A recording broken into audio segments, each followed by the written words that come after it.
So okay guys, paano nga ba mag-reset ng PIN sa ating GCash card? Ito yung card or yung GCash Visa card na ginagamit natin na nakakonect sa ating GCash account. So okay guys, first nyo gagawin is punta lang kayo sa inyong GCash application at enter nyo lang inyong PIN.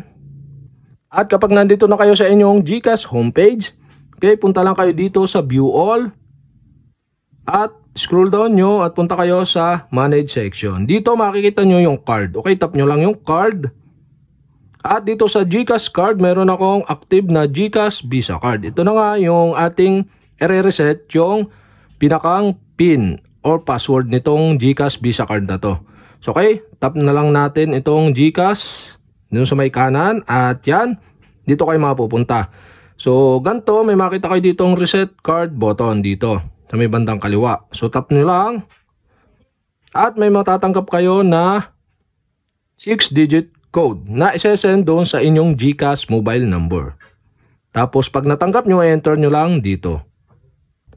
At once na na-enter nyo na dito yung code na natanggap nyo, tap na natin itong submit button sa baba. At okay guys, gato lalabas. So dito maglalagay kayo ng panibagong 6-digit card PIN at yung confirm 6-digit card PIN. At once na mailagay na dito yung 6-digit card PIN at confirm 6-digit card PIN, so parehas lang yan. Ito yung gagamitin nyo na 6-digit na e-enter kapag nagpunta kayo sa mga ATM machine or ginamit nyo yung GCash Visa card nyo. Ito ang gagamitin nyo para maka-withdraw kayo doon sa inyong GCash Visa card.